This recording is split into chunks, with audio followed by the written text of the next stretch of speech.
Hi there, welcome to another House Rules Review. My name is Jonathan Dilfer. This is my daughter Evelyn. Hi. Today we're going to talk about Hey, That's My Fish.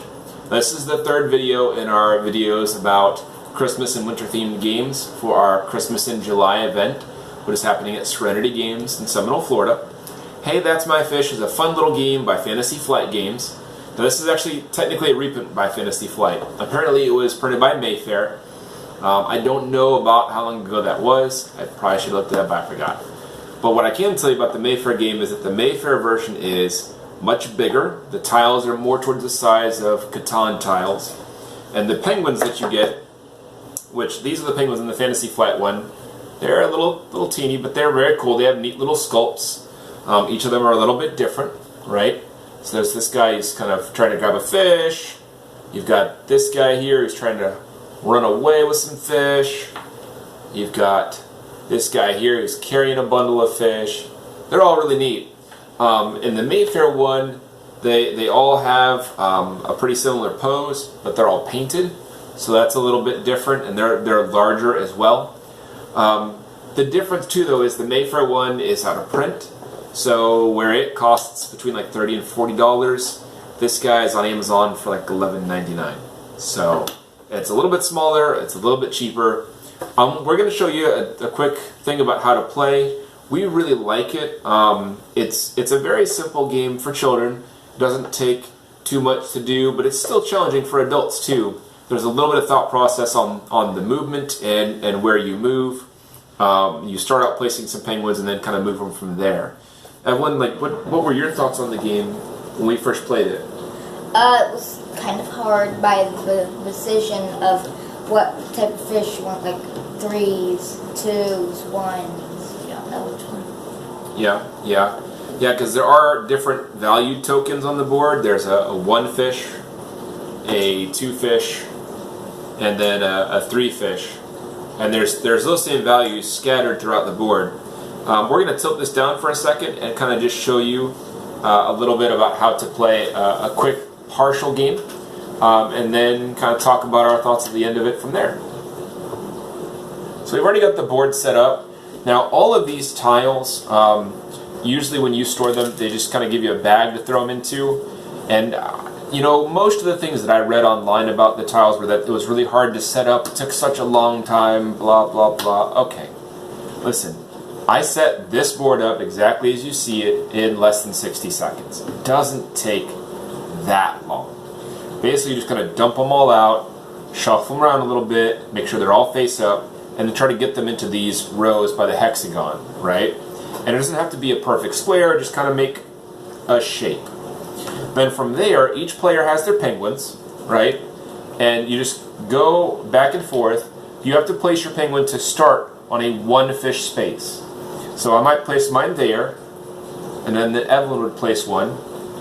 And I can place another, again, anywhere on the board. But what you want to do is try to be closer to these other larger fish numbers if you can. So then Evelyn's going to place another. I'm going to place one maybe down here. And I'm going to place another one back up here, I think. Place one down here near the big fish. On your turn, you can move a penguin as far as you want in a straight line. So I can go this way along the hexagon line. I can go this way until either I basically have to stop at another penguin, or if there was an empty space, you cannot jump over an empty space. And you'll see that pretty quickly as the game starts to progress, because like if I move here, I can stop on this 3. The tile I left, I pick up, and that it goes into my pile of collected. So then Evelyn would move as well. So she's going right next to herself to get that juicy 3.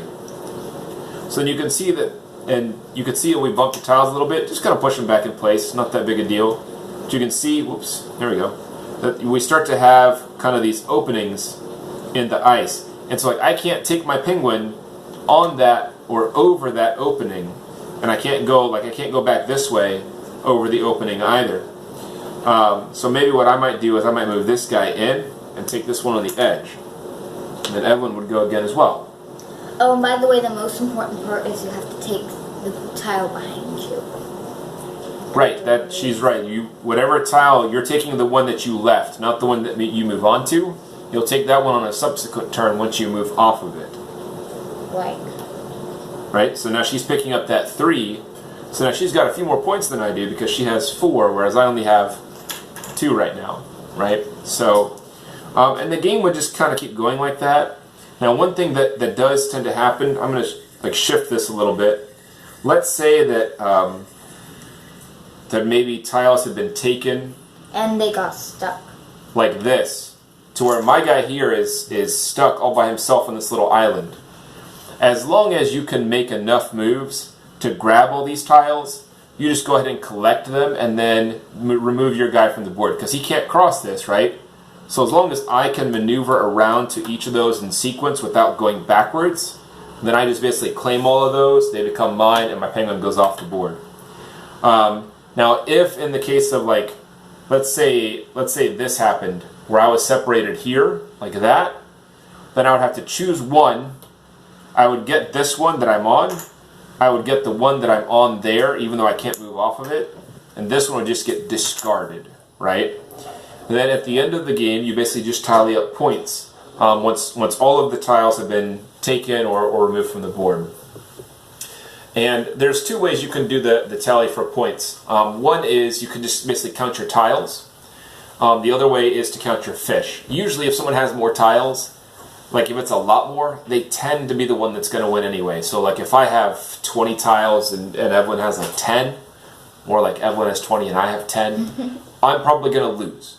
In a 2-player game, that doesn't happen as often, but when you get to 3 and 4 players, you'll see gaps in how many tiles each person has. And again, you can just count the tiles, you're probably good. If you want, you can count the fish also because those 3s and 2s do make an impact. But that's pretty much the game. Like I said, I mean, the main things that I heard online about it before I got it were the tiles are really small and it's hard to pick them up and get them out of the way, and it takes forever to set up. I didn't really find that to be true. Like, did you have a problem picking up the tiles? No? What was your favorite part of the game, do you think? My favorite part of the game is probably the part where you were trapped on the island because it's easier to grab all the fish. Yeah, to try to separate yourself onto an island so you can get all the tiles off of it. That's a very good point, and that's actually a legitimate strategy. We did that a little bit with like trying to section off portions of the ice flow so that they're just ours, and you can just gather up all those tiles. It's more difficult than you think, but it's worthwhile if you can pull it off. But yeah, I mean, overall, I really like the game. There's enough decision making to keep me involved, but it's easy enough for kids to pick up on without much of a problem. So that's what we thought about this guy. Hey, That's My Fish by Fantasy Flight Games. Thanks for watching. Check out the other videos. I'm going to have links to the old ones, the previous ones here, and link to the new one tomorrow up on this side. If you like what you're seeing, please subscribe. We'll be doing more of these as we go along. Thanks for watching another House Rules Reviews. Subscribe to my channel. Bye for now.